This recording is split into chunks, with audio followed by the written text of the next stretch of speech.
So hello everyone, this is video lecture number 8 जिसमें अपन पढ़ रहे होंगे second method of analogue to digital converter. इससे पहले अपन एक मेथड इसका कंप्लीट कर चुके हैं जो काउंटर टाइप मेथड है, जो अपन कंप्लीट कर चुके हैं। सेकंड मेथड अपना है सक्सेसिव अप्रोक्सीमेशन एडीसी, जिसको अपन इसका एक दूसरा नाम भी होता है ट्रैकिंग एडीसी, ये भी इसका नाम होता है। Now let's start this video. इस मेथड में क्या होता है कि ये इसकी डेफिनेशन है सक्सेसिव अप्रोक्सीमेशन की। इसकी प्रोसेस क्या होती है, वर्किंग क्या होती है, जो इसमें देखें। इसका ब्लॉक डायग्राम क्या कहता है, यहाँ पे एक लगा हुआ है ये कंपैरेटर, जो कंपेयर करता है अपना एनालॉग डाटा, और यहाँ से जो एक यहाँ से एडीसी में से ये डीएसी जो एक अपना लगा हुआ है, यहाँ से जो डेटा आता है एनालॉग वाला, इसको कंपेयर करता है, इन दोनों डेटा को कंपेयर करता है। ये कंपैरेटर भी कह सकते हैं इसको, या फिर ये ओपेम्प भी है। यहाँ पे एक लगा हुआ है अप एंड डाउन काउंटर, एक अप एंड डाउन काउंटर लगा हुआ है। मतलब ये दोनों टाइप से काउंट करता है, अप भी करता है और डाउन भी करता है। 8 बिट यहाँ पे लगी हुई है, 8 bit up and down counter है। ये देख सकते हैं आप, 8 बिट है, ये Q0 से लेकर Q7 तक 8 बिट अप एंड डाउन दोनों काउंटर हैं।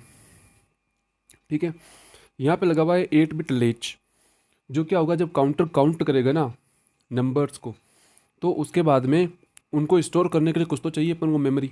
तो यहाँ पे मेमोरी के फॉर्म में यहाँ पे होता है लेच, जो ये काउंटर जो काउंट करता है ना डेटा, उसको स्टोर करता है। कैसे करता है अभी प्रोसेस पढ़ेंगे।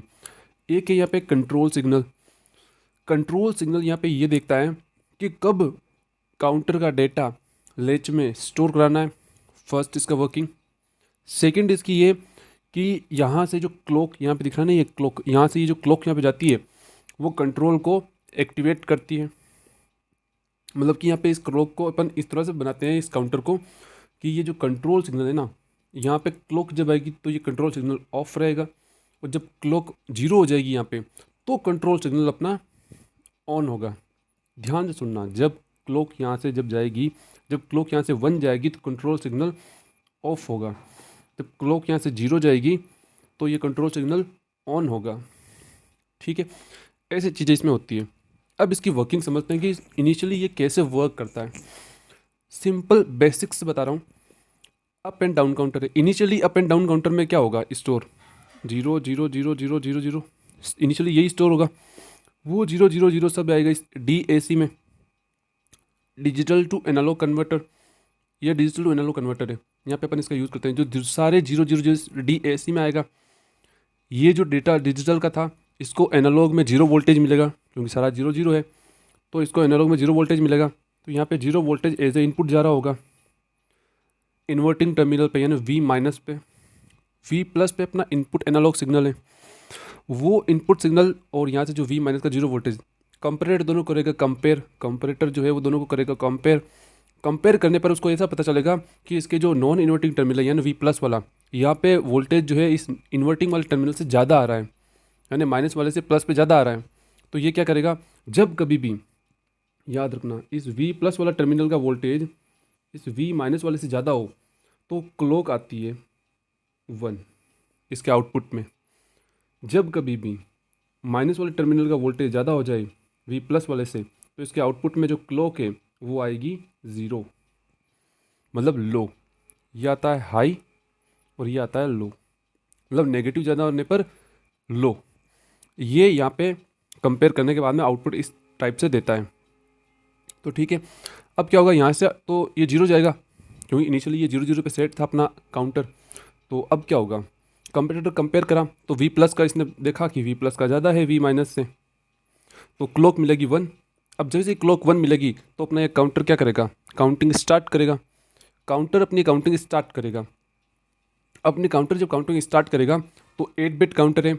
मैक्सिमम रिचेस्ट वैल्यू कितनी इसकी, 255 अकॉर्डिंग टू डेसिमल। वहाँ तक ये जा सकता है काउंट करते करते, लेकिन ये वहाँ तक पहुँचेगा नहीं। उससे पहले ही क्या होगा, देखो ट्रैकिंग कैसे होगी यहाँ पे डेटा की। मान लेते हैं ये अपना कोई एनालॉग सिग्नल रहा होगा, ठीक है। काउंटर यहाँ से काउंटर करना स्टार्ट होगा, यहाँ से काउंट करना स्टार्ट हुआ, काउंट करना स्टार्ट हुआ। जैसे ही इसके जस्ट ऊपर आया, इस पोजीशन पे आया, मतलब इस वाली पोजीशन पे जैसे ही अपना ये काउंटर आया, यहाँ तक उसने काउंट कर लिया, ठीक है। यहाँ तक काउंट करने के बाद में ये जो डिजिटल डेटा है इस DAC में आएगा। वो इस DAC को एनालॉग में कन्वर्ट कर देगा। यहाँ से ये एनालॉग जाएगा, लेकिन यहाँ से जो अब जो ये एनालॉग आ रहा है यहाँ से, समझना, अब जो इस वाली बिट से जो एनालॉग सिग्नल आएगा वो उस V प्लस वाले से ज़्यादा होगा, क्योंकि ये अपना V इनपुट है ना, ये इनपुट वाला है।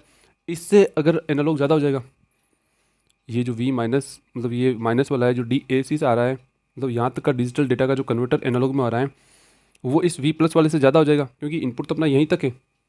इसके बाद में तो ये V माइनस वाला है, क्योंकि यही तो कन्वर्ट होकर V माइनस बन रहा है, तो इससे ज़्यादा हो जाएगा। और जैसे ही इससे ज़्यादा होगा तो कंप्यूटर कंपेयर करेगा, कंप्यूटर कंपेयर करने के बाद में इसकी क्लॉक आ जाएगी 0। क्लॉक 0 आते ही अपना काउंटर स्टार्ट हो जाएगा डाउन काउंटिंग करना। अभी अप नहीं करेगा, अभी डाउन काउंटिंग स्टार्ट कर देगा, क्योंकि अपने V माइनस वाले का वोल्टेज ज़्यादा हो गया। तो देखो कैसे ट्रैकिंग करी इसने, अलग पेन से बनाते हैं। ये अपना कोई एनालॉग इनपुट रहा होगा, यहाँ से काउंटिंग करना स्टार्ट हुआ। यहाँ का डाटा जब आया तो जब DAC ने यहाँ के डाटा को कन्वर्ट करा तो वो अपने इनपुट वाले इस VA से ज़्यादा बन गया, यहाँ पे V माइनस पे ज़्यादा बनते ही यहाँ पे क्लॉक 0 हो गई, और क्लॉक 0 होते ही अपना काउंटर डाउन काउंटिंग स्टार्ट कर देगा, यानी ये नीचे आने लग जाएगा। अब जैसे नीचे आया तो वापस अपना ऊपर वाला ज़्यादा हो गया, मतलब ये वाला पार्ट ज़्यादा हो गया और ये कम हो गया डिजिटल वाला, तो DAC का वापस कम हो गया, तो वापस ही अब काउंटर स्टार्ट कर देगा, तो वापस ही अब ऐसे ये प्रोसेस चलती रहेगी। और ये मतलब ये इस पूरे को अपना जितना भी एनालॉग का इनपुट होगा उसको ट्रैक करेगा, ऐसे ट्रैक करेगा। अब इस बीच में हो क्या होगा, जैसे ये डाउन काउंटिंग स्टार्ट करेगा यहाँ से, तो यहाँ से 0 क्लॉक मिली, तो ये 0 क्लॉक कंट्रोल सिग्नल में जाएगी, कंट्रोल सिग्नल यहाँ पे एक्टिवेट होगा। तो जितना भी डेटा काउंटर ने स्टोर कर रखा होगा यहाँ तक का डेटा जितना भी इस काउंटर ने काउंट किया होगा उतना डेटा ये इस 8 बिट लेच में स्टोर करा देगा, मतलब ये डेटा अपने पास स्टोर हो गया। अब जैसे ही इसको वापस 1 क्लॉक मिलेगी, यहाँ पे था वापस 1 क्लॉक मिली तो वापस अप काउंटिंग स्टार्ट हो गया, अप गया। अब वापस जब नीचे आएगा डाउन काउंटिंग, तो यहाँ का डेटा समझना, यहाँ का डेटा जब आएगा तो वापस तो डाउन काउंटिंग स्टार्ट करेगा। और डाउन काउंटिंग स्टार्ट कब करता है, जब यहाँ से क्लॉक 0 आती है, और 0 आने पर तो कंट्रोल सिग्नल एक्टिवेट हो रहा है, और कंट्रोल सिग्नल जब एक्टिवेट हो रहा है तो ये 8 बिट लेच में ये डेटा स्टोर करेगा, यानी कि यहाँ का डेटा भी स्टोर हो जाएगा, मतलब कि यहाँ का डेटा स्टोर हो गया, यहाँ का डेटा स्टोर हो गया, ऐसे डेटा सारे स्टोर होते जाएंगे इस लेच में। तो ऐसे अपना ये इनपुट वाला सिग्नल जो है एनालॉग का डिजिटल फॉर्म में, बाइनरी फॉर्म में कन्वर्ट हो जाएगा। ठीक है, तो ये इसका अगर अपन रियली में डायग्राम देखें तो कैसे दिखता है, एक बार वापस बता देते हैं।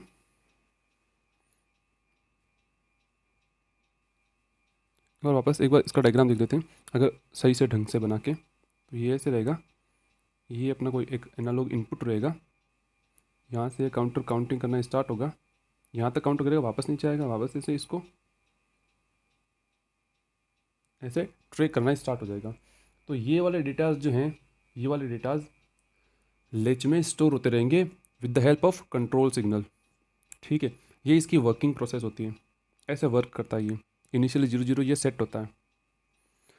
अब अगला है अपना फ्लैश टाइप ADC, सबसे इंपॉर्टेंट है अपना फ्लैश टाइप ADC, इसको इंपॉर्टेंट मार्क कर लेना, इसको इंपॉर्टेंट मार्क कर लेना। 90% चांस है यूनिवर्सिटी एग्जाम में पूछे जाने का, इसकी वर्किंग को, इसकी डेफिनेशन को, इसके डायग्राम्स को, कंप्लीट इन्फॉर्मेशन इसकी होना ज़रूरी है, क्योंकि सबसे इम्पोर्टेंट है ये इसकी डेफिनेशन है, देखना कोई इजी डिफिकल्ट नहीं है इसकी। आगे डायग्राम देखते हैं अपना वर्क कैसे करता है। अब सबसे पहले अपन के कंपोनेंट को एक्सपोज करते चलते हैं, कंपोनेंट के वर्किंग को एक्सपोज करते चलते हैं। यहाँ पे लगा हुआ है एक 4:2 प्रायोरिटी एनकोडर। 4:2 इसका मतलब क्या है कि 4 एज ए इनपुट आ रहे होंगे, आ रहे हैं, ठीक है साहब, 2 एज आउटपुट जा रहे होंगे, जा रहे हैं, ठीक है। तो इसने ये तो सही लिखा है कि ये 4:2 प्रायोरिटी एनकोडर है। 3 कंपेरेटर लगे हुए हैं, कंपेरेटर लगे हुए तो ये किसको कंपेयर करेंगे, एक तो अपना एनालॉग सिग्नल होगा, वो तो पता है, एक तो अपन एनालॉग इनपुट देंगे ही, दूसरा अपना एक V रेफरेंस वोल्टेज होता है जो इसके अंदर ही लगा हुआ होता है। तो इस V रेफरेंस वोल्टेज ने अपन ने कैसे इसको वोल्टेज को, अब यहाँ पे ये वोल्टेज डिवाइडेड मेथड यूज़ हुआ है, एक रेजिस्टेंस यहाँ रहा, एक रेजिस्टेंस यहाँ रहा, एक रेजिस्टेंस यहाँ रहा, एक रेजिस्टेंस यहाँ रहा।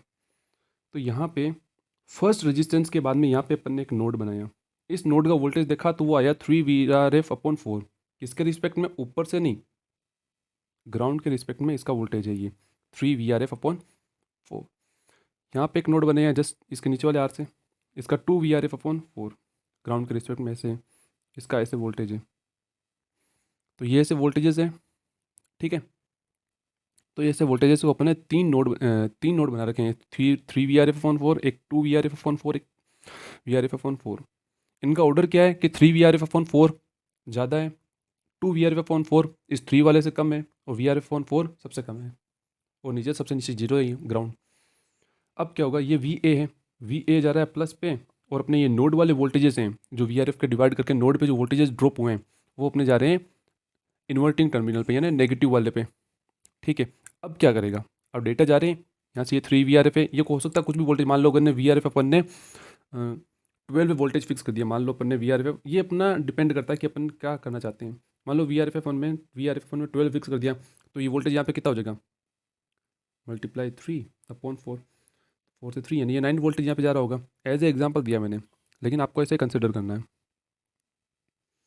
क्वेश्चन में दे रखा होगा अगर इस पे न्यूमेरिकल आया तो three V R F upon four है, और यहाँ से वी ए यहाँ पे जा रहा है। मान लेते हैं एक कंडीशन कि V A is greater than three V R F upon four, इससे ज़्यादा है अपना वी ए। ठीक है, वी ए अपना three V R F upon four से ज़्यादा है, तो कॉमन सी चीज़ें, कॉमन सेंस है कि थ्री वी आर एफ से अगर ज़्यादा है तो इनसे तो ज़्यादा होगा ही, इनसे तो ज़्यादा होगा ही, कॉमन सेंस है ये, तो इनसे ज़्यादा होगा ही दोनों से। ठीक है, तो जब ये यहाँ से ज़्यादा है यानी वी ए ज़्यादा है, यानी प्लस वाला वोल्टेज ज़्यादा है, प्लस ज़्यादा है तो आउटपुट पता है क्लॉक कितनी आती है, वन, और यहाँ से ज़्यादा है ही वैसे ही है, तो वन वन, तो सब वन वन पे जा रहे हैं। तो नेट क्या होगा, यहाँ पे वन, यहाँ पे वन, यहाँ पे वन, और यहाँ पे तो ऑलरेडी वेट वन ही सेट कर रखी है, तो तीनों पे वन वन आ रहा है ना, तीनों पे वन वन आ रहा है। तो यहाँ से मैं लिख देता हूँ D3, D2, D1, D0, one one one और वन। यहाँ का देखना बस, ये तो वन वन ऑलरेडी सेट हो रखे हैं, क्योंकि अगर ये वन हो गया ना, इससे राइट साइड ये वाले सारे वन होंगे ही। अगर ये वाला वन इस वाले मतलब लेफ्ट टू राइट सारे वन होंगे, अगर मान लो यहाँ जीरो है और यहाँ वन है तो इसके आगे वाले सब वन ही होंगे, वो देखते हैं अपन क्यों होंगे वन ही। तो ये वन है यानी D3 वाला वन है, अपन को हमेशा ओनली फॉर लेफ्ट मोस्ट वाला देखना है, तो D3 वन है, यानी डेसिमल थ्री का वन है, तो डेसिमल थ्री इसका आउटपुट होगा। अब डेसिमल थ्री कैसे लिखते हैं, वन और वन इसका आउटपुट होगा। ठीक है, आउटपुट भी यहाँ लिख देते हैं, O2 O1, यानी ये वन वन सेट हो जाएंगे। ठीक है, दूसरी कंडीशन, अगर अपना वी ए मान लेते हैं छोटा है three V R F one four से, बट बड़ा है two V R F one four से, मतलब इस वाले वोल्टेज से तो वो ज़्यादा है, तो इससे क्या हो जाएगा, यहाँ पे वन आ जाएगा। अब यहाँ से तो ये छोटा है, तो यहाँ पे कंपेयर करने पे जीरो आएगा, अब ये जीरो नहीं, ये तो वन है, और ऑलरेडी एक नीचे वन सेट है। तो अब देखो इसका आउटपुट कैसा आएगा, यानी D3 वाला वन जीरो, ये वन था, ये वन था, यानी ये वन, ये वन, ये वन। अब D2 के नीचे वन आया है फर्स्ट, लेफ्ट मोस्ट देखना अपन को ओनली फॉर D2 के नीचे वन है, तो इसका डेसिमल इक्विवेलेंट कितना होता है, टू का बाइनरी में लिखेंगे तो वन और जीरो, इसका आउटपुट हो जाएगा, यानी ये वन और ये जीरो, मतलब यहाँ पे इस O2 पे वन आएगा और इस पे जीरो आएगा, ये ऐसे हो जाएगा। ठीक है, ये हो गया। अगर अपन मान ले केस ये मान लेते हैं कि वी ए छोटा है twice of V R F upon four से, लेकिन बड़ा है इस वाले पॉइंट से बड़ा है, यानी V R F upon four से बड़ा है, तो ये तो जीरो जीरो पे रहेंगे, इससे बड़ा है तो ये वन होगा, ओनली फोर ही वन होगा, और नीचे तो ये ऑलरेडी वन सेटेड है, तो क्या हो जाएगा, D3 zero, D2 zero, D1 पे वन है और D0 पे वन है, तो D1 लेफ्ट मोस्ट इस पे वन आ रहा है, यानी कि इसका आउटपुट क्या हो जाएगा, डेसिमल वन के इक्वलेंट। मतलब कि अब आउटपुट अपन एक बार साथ में लिख दें तो फर्स्ट में थ्री आया था, फिर टू आया था, अब जीरो वन, वन आएगा, ऐसे ये चलता जाएगा। ठीक है, तो ऐसे इसकी वर्किंग चलती रहेगी, और उसके बाद में लास्ट में अपना जब अपना वी ए इससे भी छोटा हो जाएगा तो ओनली फॉर यही वन बचेगा, बाकी सब तो जीरो जीरो हो जाएंगे, यानी कि जीरो पे वन आ रहा होगा, यानी डेसिमल जीरो का आएगा। अब इसकी कंप्लीट अगर आप सारणी देखना चाहते हो तो सारणी कंप्लीट कैसे हो जाएगी, कंप्लीट टेबल देख लो, ये D3, ये D2, D1, D0, O2, O1, सबसे पहले वन वन पे थे सब, उसके बाद में जीरो, ये वन वन वन, फिर ये जीरो, ये जीरो, ये वन वन, फिर ये जीरो, ये जीरो, ये जीरो, ये वन। लेफ्ट मोस्ट देखना है थ्री के इक्वलेंट, लेफ्ट मोस्ट टू के इक्वलेंट, और लेफ्ट मोस्ट वन के इक्वलेंट, और ये 1, D0 नीचे तो 0 0। ये इसकी कंप्लीट टेबल है, बना सकते हो आप यहाँ से। मैं इसको मिटा रहा हूँ। इसके बाद में अपना ये इंट्रोडक्शन है, इफ़ एन एडीसी परफॉर्म। अब अपन पढ़ते हैं इनडायरेक्ट मेथड। तो ये है अपना अपने डायरेक्ट मेथड के इनडायरेक्ट मेथड है ये। मतलब कि डायरेक्ट मेथड में 3 चीज़ें थी, मैंने बताया था शुरू में ही।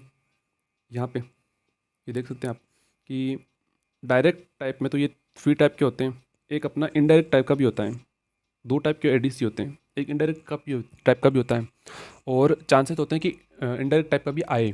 मतलब इसमें 2 ही इंपॉर्टेंट है, तो ये फ्लैश टाइप वाला और ये ड्यूअल स्लोप वाला।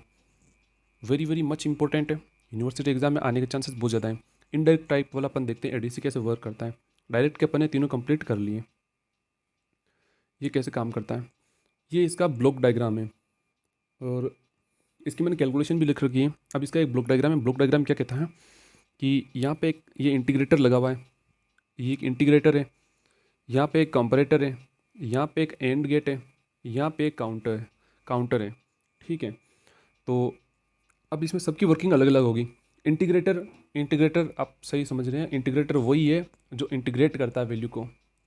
मतलब कि कोई भी एक फंक्शन होगा एक्स का, उसको इंटीग्रेट करने के लिए इंटीग्रेटर अपन ने यूज़ किया है यहाँ पे।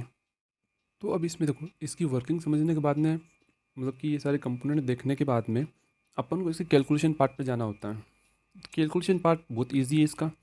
ये इंटीग्रेटर जो इंटीग्रेट करेगा, किसको करेगा इंटीग्रेट, जैसे कि यहाँ पे ये T1 टाइम तक, मान लेते हैं T टाइम तक, ये ड्यूरेशन तक एनालॉग सिग्नल से कनेक्टेड था। तो यहाँ पे वी इन अपन ने लिखा है, वी नोड, ये वी नोड इसका आउटपुट है, ये V node is equals to -1/RC integration V in D T. V in क्या है, T1 मतलब T टाइम तक ये वी ए से कनेक्टेड, यानी इनपुट वाले से। इसको इंटीग्रेट करा, ये आंसर आ गया इसका -1/RC वी ए टी। अपन ये जानते हैं कि वी ए जो है अपना वो लेस देन 0 है, क्योंकि मैंने पहले ही बताया था कि अपन ने एनालॉग को एज ए नेगेटिव ट्रीट करा है।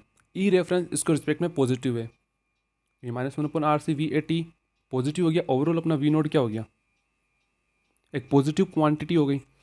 अब अपन देखते हैं इसका कंप्लीट ड्यूरेशन के लिए इंटीग्रेशन। मतलब एक कंप्लीट ड्यूरेशन के लिए इंटीग्रेशन का मतलब क्या है कि मान लेते हैं 0 से फर्स्ट में T1 टाइम तक अपना क्या स्विच जो है वो एनालॉग नेगेटिव वाले से कनेक्टेड था। T1 टाइम के बाद में T2 टाइम तक अपना ये T1 टाइम के बाद में T1 टाइम से लेकर T2 टाइम तक अपना जो स्विच है वो ई रेफरेंस से कनेक्टेड था। तो अब इंटीग्रेशन क्या हो जाएगा, 2 लिमिट में ब्रेक हो जाएगा। इंटीग्रेशन क्या हो जाएगा, इन 2 लिमिट्स में ब्रेक हो जाएगा कि 0 से T1 और फिर T1 से लेकर इसमें T ही लिखा है मैंने, वो T2 है, T2 टाइम तक। ठीक है, इसको इंटीग्रेट करा, इंटीग्रेशन का ये आंसर आया कि वी ए T1 फर्स्ट का आ गया और ई रेफरेंस T-T1। इसको T को आप T2 ही मान लेना, क्योंकि नीचे मैंने T2 के फॉर्म में इसको लिख रखा है। ठीक है, उसके बाद में अब यहाँ लिखना है कि because after T1 time switch कर जाएगा। अब यहाँ पे इन दोनों स्विच का मतलब अलग अलग है। फर्स्ट वाले स्विच का मतलब है अपना वो एस स्विच, और अगले वाले स्विच का मतलब होता है चेंज करना ना, मतलब स्विच कर जाएगी पोजीशन। तो switch the position towards the E reference voltage, तो ई रेफरेंस वोल्टेज पे स्विच कर जाएगा वो। तो वी ए इज गुज टू -VAT/RC, ये फर्स्ट वाला जब T1 टाइम तक अपना कनेक्टेड था। उसके बाद में but after this cycle compare the output voltage become 0, मतलब क्योंकि एक साइकिल कंप्लीट हो जाएगा तो अपना वी नोड आउटपुट क्या हो जाएगा, 0, क्योंकि एनालॉग से आ रहा था नेगेटिव और ई रेफरेंस आ रहा था पॉजिटिव। जब दोनों की वैल्यू इक्वल हो जाएगी तो प्लस और ये माइनस दोनों का आंसर क्या हो जाएगा, 0। तो इसका वी नोड आउटपुट क्या हो जाएगा, 0। पूरा कंप्लीट ड्यूरेशन के लिए इंटीग्रेट करने पर आंसर क्या हो जाएगा, 0। ऐसे ही तो होगा, कंप्लीट ड्यूरेशन के लिए इंटीग्रेट करने पर 0। तो इसको 0 के साथ कंपेयर करा, तो ये मैंने टी जो है ना, मैंने बताया ना ये T2 के इक्वल है, T2 टाइम है, तो यहाँ से ये मैंने लिख दिया T2 इज गुस T2 - T1 इज गुस टू VA/E रेफरेंस T1। ठीक है, यहाँ से T2 इज गुस टू कर दिया मैंने 1 + V mode of VA/E reference. Mode of VA/E reference क्यों लिया मैंने, क्योंकि यहाँ से देखो होगा क्या, यहाँ से मैंने T2 - T1 लिखा, तो इसकी वैल्यू क्या हो जाएगी, -VA/T1 ई रेफरेंस वोल्टेज, ये होगा। अब वी ए अपना क्या है, पहले से ही अपने डिसाइड कर रखा है वी ए नेगेटिव है और ये नेगेटिव, तो नेगेटिव नेगेटिव क्या आ जाएगा पॉजिटिव, इसलिए इसको पॉजिटिव ही लेने के लिए मैंने यहाँ पे मैग्नीट्यूड लगा दिया इसका, मैंने मॉडुलस लगा दिया, इसलिए यहाँ पे ये मॉडुलस लगा रखा है। तो T2 minus T1 is equal to minus मैंने mod of V upon E reference T1 upon में T2 इक्वल टू 1 प्लस। अब ये T2 टाइम क्या है, ये T2 टाइम कंप्लीट साइकिल का ड्यूरेशन है, मतलब कि ये है अपना कन्वर्जन टाइम, ये अपना एनालॉग को डिजिटल में कन्वर्ट करने के लिए कन्वर्जन टाइम है, ठीक है, ये आ गया। अब ये अपनी कैलकुलेशन यहाँ पे कंप्लीट होती है। अब इसके बाद में इसकी कुछ कैरेक्टरिस्टिक्स हैं जो अपन इसमें देखेंगे। तो कैरेक्टरिस्टिक्स क्या है कि it is highly accurate analogue to digital converter, analogue को डिजिटल कन्वर्ट करने के लिए ये हाईली एक्यूरेट है, एक्यूरेसी इसकी बहुत ज़्यादा है। It is very cheap because the ADC does not required. अपन ने जब वो 3 मेथड्स पढ़े थे डायरेक्ट वाले, उसमें अपना ये DAC digital to analogue converter, ADC लिख दिया, एडीसी नहीं है यहाँ पे, एडीसी नहीं है, DAC है, मतलब डिजिटल टू एनालॉग कन्वर्टर थे अपने तीनों मेथड में डिजिटल टू एनालॉग कन्वर्टर थे। तो उनको डिजिटल टू एनालॉग कन्वर्टर एक IC होती है, उसको लगाने के लिए भी तो अपना कुछ पैसे लगेंगे, इसलिए वो पैसे यहाँ पे बच रहे हैं क्योंकि अपन का यहाँ पे DAC कहीं पर भी यूज़ नहीं हुआ है। The time taken to complete a cycle up counter does not depend upon R and C, therefore the temperature does not affect the conversion time. ये देखो यहाँ पे जो T2 की वैल्यू है, इस एक्सप्रेशन में कहीं पर भी R और C नहीं आया है, कहीं पर भी रेजिस्टेंस और कैपेसिटर नहीं आया है। और वो नहीं आने का यहाँ पे बेनिफिट ये हुआ कि रेजिस्टेंस अपना टेम्परेचर से चेंज होता है, तो टेम्परेचर चेंज करने पर अपना रेजिस्टेंस भले चेंज हो ना, क्योंकि अपना कन्वर्जन टाइम में तो कहीं रेजिस्टेंस आ ही नहीं रहा है, क्योंकि कन्वर्जन टाइम तो only for V A input वाला और ई रेफरेंस जो अपने फिक्स करके उस पर डिपेंड कर रहा है। तो यही रहा कंप्लीट, तो कि आर और सी पर डिपेंड नहीं करता। तो ये टेम्परेचर मतलब अदर एनवायरमेंटल एक्टिविटीज से क्या है, ये इंडिपेंडेंट है, मतलब कि इसका कन्वर्जन टाइम चेंज नहीं होगा। अगर आपने टेम्परेचर कितना भी बढ़ा दिया हो, कन्वर्जन टाइम इसका चेंज नहीं होगा। It takes large amount of time to convert the analog input signal into digital data, hence it does not used in data acquisition system। तो ये डेटा एक्वाजिशन सिस्टम में ये कभी भी यूज़ नहीं होता है। क्यों? क्योंकि इसमें एनालॉग से डिजिटल में कन्वर्ट करने के लिए बहुत ज़्यादा टाइम लगता है। तो यहाँ पे अपने एनालॉग टू डिजिटल कन्वर्टर सारे कंप्लीट होते हैं। नेक्स्ट वीडियो अपने 2 बचे हुए टॉपिक्स हैं, उसके बाद यूनिट 3 कंप्लीट है। Thank you.